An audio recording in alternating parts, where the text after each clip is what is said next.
and you gotta send live. But then where are the speakers, Molly? Shouldn't they? What speakers? Because we They have were muted. The two guest speakers. have the link. They should be there. Mm-hmm. You don't have to No, send. don't end. If you Don't. end, Then it's over. it's over. Go to you at the bottom. Like, are they not showing? Okay, I would go ahead and send live and tell them that we're working through some technical difficulties with our presenters, and if they can sit tight, we'll be with them. And then Okay. add mute. Okay.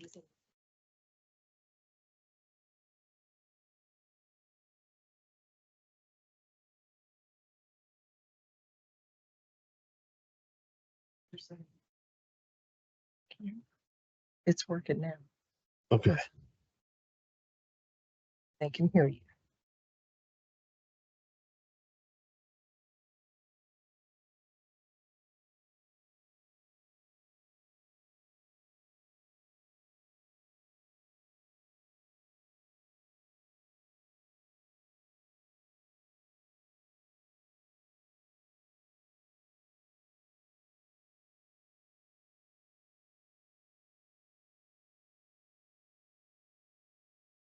Good afternoon, everyone. This is Richard Probst, Director of Provider Services for BEADS. We will be with you shortly.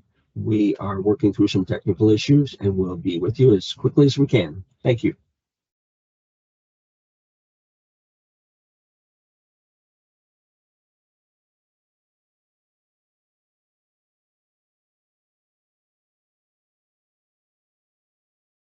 Oh, that's good. Can you hear me? Can you hear me? No.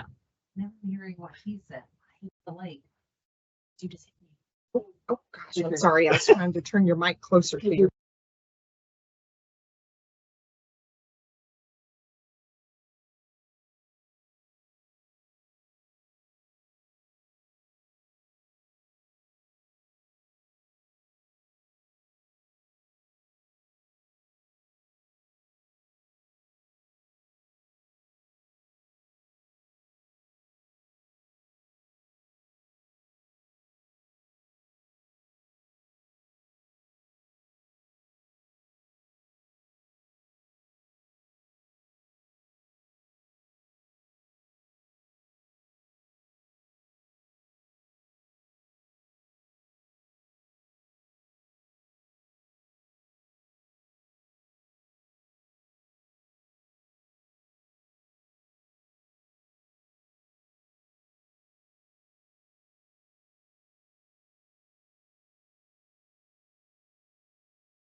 Good afternoon, everyone. We're sorry for the delay. Again, this is Richard Probst, Director of Provider Services. We are having some technical issues on behalf of our two guest speakers today. So we are going to go ahead and get started, and we will reschedule our time with our guest speakers for a future event. Before we get started, how to use live captions. To turn on live captions and subtitles, select Captions, Subtitles On in your video controls. To change the caption language, select Settings, Captions, Subtitles, and choose the language that you want. How to ask a question, select the Q&A on the right side of the screen. Type your question in the compose box and then select Send. Your question will only be visible to the presenters, and questions will be answered as time permits. Our agenda today, and again, we will be needing to reschedule with our guest speakers. There were two IPP project guest speakers scheduled for today.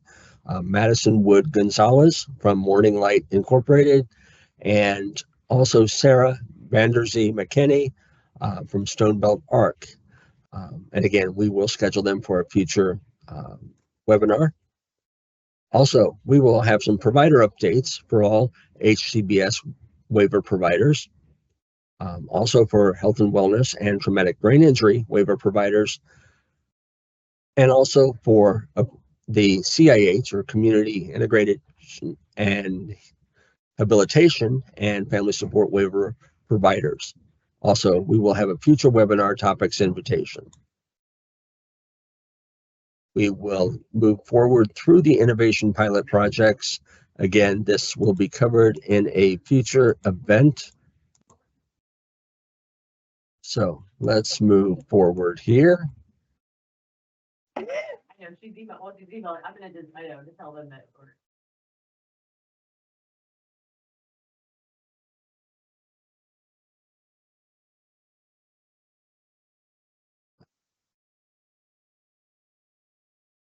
Okay, let's see.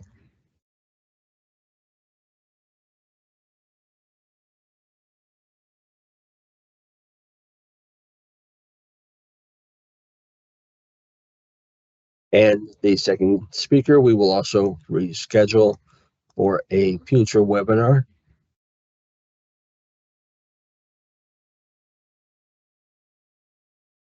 However, for additional IPP project updates, just a reminder that you can visit the IPP webpage for additional information.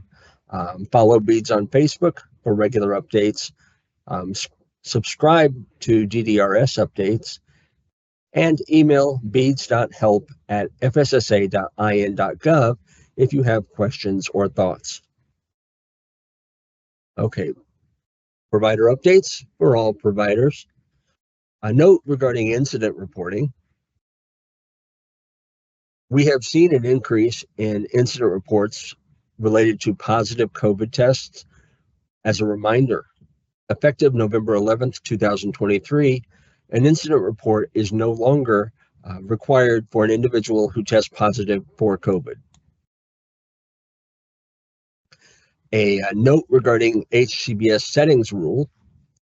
Before a restriction or a modification can be implemented, these steps must occur. There must be a specific and individualized assessed need. The positive interventions and supports used prior to any modifications or restrictions.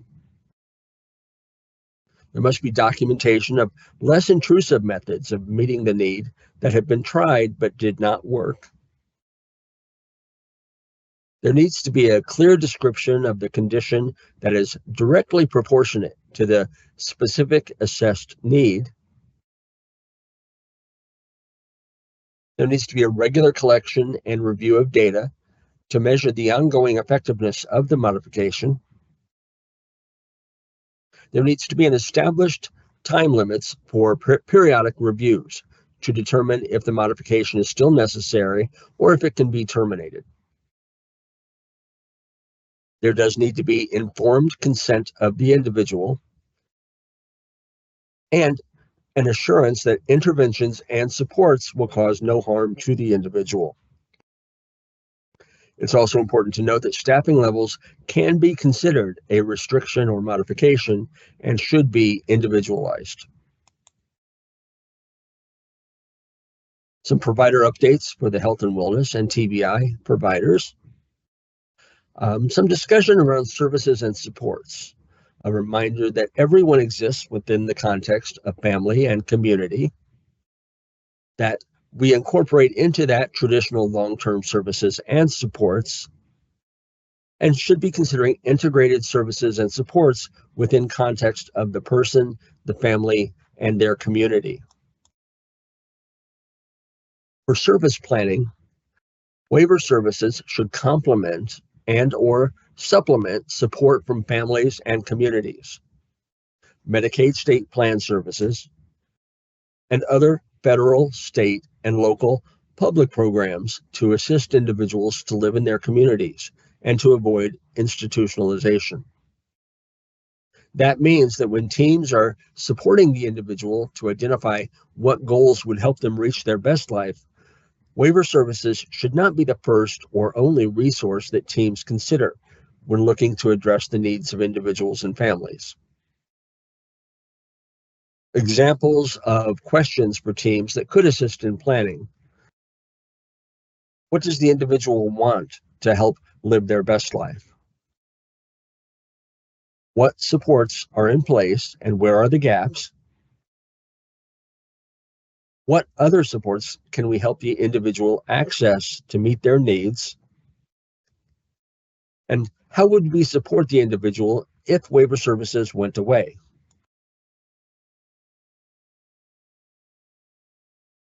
Additional resources include person-centered planning tools. For example, the Life Course Nexus, which includes trajectories, integrated support star, life domain vision tool, integrated support schedule, Medicaid state plan resources, the home health FAQ, the home health fact sheet, home health guidance for care managers, the Medicaid state health plan versus Medicaid waiver services document. And finally, Indiana 211, which can include other great opportunities that could include linking the individual to local churches, social clubs, volunteer opportunities, and vocational rehabilitation. A note about home health requirements.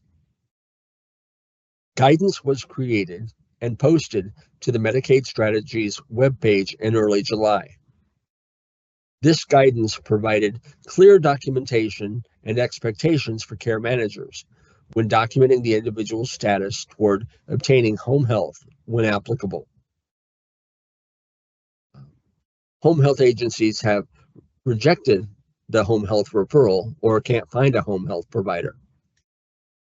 If a referral for home health has been rejected by at least 3 home health agencies in the previous 12 months, the service plan may include attendant care services to meet the individual's unmet personal care needs.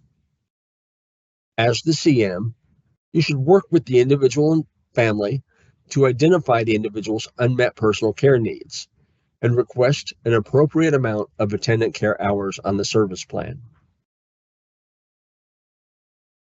There is an expectation that the individual or family assisted by the CM as needed will reach out to home health agencies on an annual basis. You can search for home health agencies in your area using the IHCP provider locator. Be sure to click the button next to Other and select Home Health Agency. You can then narrow your search by county or zip code. A note regarding documentation requirement: the care manager must document 3 HHA rejections. For each rejection, the care manager must enter the following information into a case note: the agency name, the agency contact name, the date the agency was contacted, the date the agency rejected the referral, and the reason for the rejection. Also, in the plan alteration comment box, the care manager must add the following reference: additional HHPA information in CN dated whatever date is applicable. While it is not the care manager's responsibility to determine whether the individual meets home health criteria, it is important that there is clear documentation as to why the care manager and the individual or family believes that the criteria is not met. Submitting the home health indicator checklist alone is not sufficient.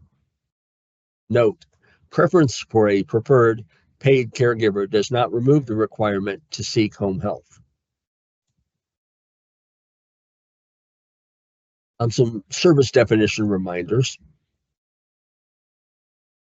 When provided by a legal guardian of an adult, services are limited to a maximum of 40 hours per week. Attendant care services will not be reimbursed to a provider for a participant requiring management of uncontrolled seizures, infusion therapy, venipuncture, injection, wound care for decubitus or an incision, ostomy care, and tube feedings. HCA services will not be reimbursed to a provider for services provided to household members other than the participant. And a note regarding specialized medical equipment and supplies. Preference for a specific brand name or model is not a medically necessary justification for waiver purchase.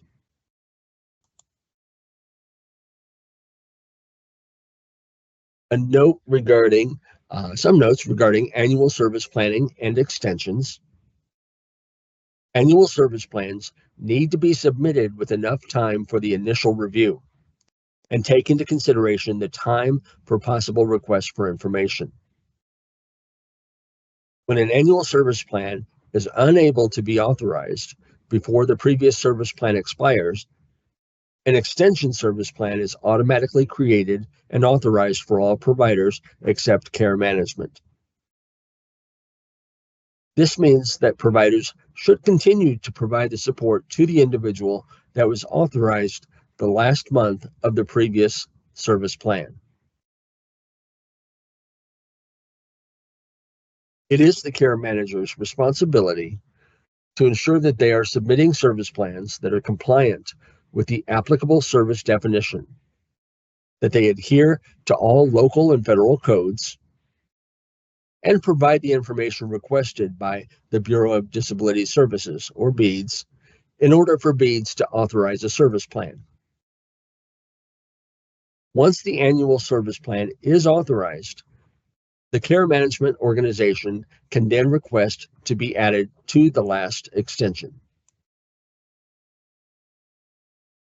A care management reminder: for individuals who have transitioned to Pathways, the AAA may not see an active service plan in CAMS. A re-entry or annual should not be created unless requested by the MCE. Furthermore, a face-to-face assessment is not required by the AAA. The MCE will handle the face-to-face via the chat.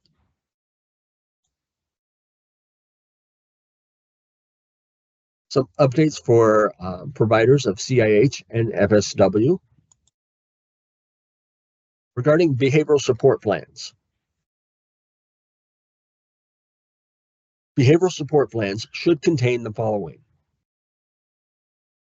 a consensus of the IST that the behavior support plan is feasible for implementation and uses the least restrictive measures possible. Signature of a level 1, if written by a level 2. Signature consent from the individual and legal guardian, if applicable, should be obtained before the BSP is considered valid. And no restrictions or modifications should be implemented without HRC approval as well. And we have some budget request information. This is regarding pending short-term budget requests and long-term budget requests, otherwise known as STBRs and LTBRs. BEADS recognizes that there's been a delay in reviewing and acting upon STBRs and LTBRs for the last several months. BEADS is approximately 60 days behind in its reviews. BEADS continues to receive around 200 STBRs per month. There is a considerable amount of information for BEADS staff to review for every STBR, including submitting and monitoring the return of requests for information, or RFIs. Although BEADS provides a deadline to respond to an RFI, the information is not always provided within that time frame.